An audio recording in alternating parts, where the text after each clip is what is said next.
സ്വതന്ത്ര സ്ഥാനാർത്ഥി പ്രഖ്യാപനം നടത്തി മണിക്കൂറുകൾക്കകം പിൻവലിച്ച പയ്യന്നൂരിലെ കോൺഗ്രസ് നേതാവ് കച്ചേരി രമേശൻ. നേതൃത്വത്തിന്റെ ഇടപെടലിനെ തുടർന്നാണ് തീരുമാനം മാറ്റിയതെന്ന് രമേശൻ കണ്ണൂർ വിഷനോട് പറഞ്ഞു.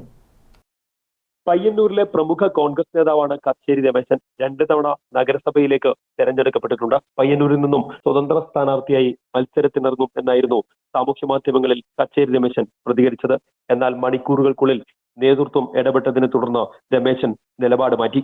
ദേശീയ പ്രസ്ഥാനത്തിന്റെ പാരമ്പര്യമുള്ള പയ്യന്നൂർ RSPക്ക് നൽകിയതിൽ പ്രതിഷേധിച്ചായിരുന്നു തന്റെ സ്ഥാനാർത്ഥി പ്രഖ്യാപനമെന്ന് രമേശൻ കണ്ണൂർ വിഷനോട് പറഞ്ഞു. എന്നാൽ താൻ ഉറച്ച കോൺഗ്രസുകാരനാണ്, നേതൃത്വത്തെ അനുസരിക്കും. പയ്യന്നൂരിൽ സ്വതന്ത്ര സ്ഥാനാർത്ഥിയായ വി കുഞ്ഞികൃഷ്ണനെ പിന്തുണയ്ക്കാനാണ് നിലവിൽ UDFന്റെ തീരുമാനം. ഞാൻ ആക്കിയത് എന്നെ ഇത്ര അറിയപ്പെടുന്ന ഒരു വ്യക്തിയാക്കി മാറ്റിയ കോൺഗ്രസിന് ചെറുതല്ലാത്ത പങ്ക്. അതിന്റെ വ്യക്തിപ്രഭാവം എന്നല്ലാതെ രാഷ്ട്രീയത്തിൽ കോൺഗ്രസിലൂടെ നേടിയ പേരാണ്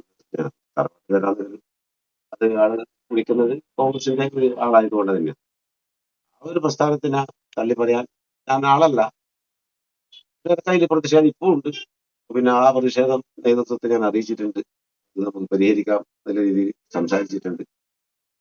ഞാൻ പറഞ്ഞില്ലേ, അപ്പൊ ഇങ്ങനെ ഈ മരിച്ചാല് പട്ടുപതിപ്പിക്കാൻ ആവണമെന്നില്ല. പക്ഷെ എൻ്റെ മനസ്സിലൊരു ആഗ്രഹം ഉണ്ടാവും. ത്രിവർണ്ണ പതാക വെച്ച് കിടക്കുമ്പോൾ നമുക്ക് കാണാത്ത സംഭവമാണല്ലോ. ത്രിവർണ്ണ പതാക ഉറപ്പിക്കണമെങ്കിൽ കോൺഗ്രസ് ആയിട്ട് ജീവിക്കുമ്പോഴും കോൺഗ്രസ് ആയിട്ട് മരിക്കുമ്പോഴും ആ ആഗ്രഹക്കാരനാണ്.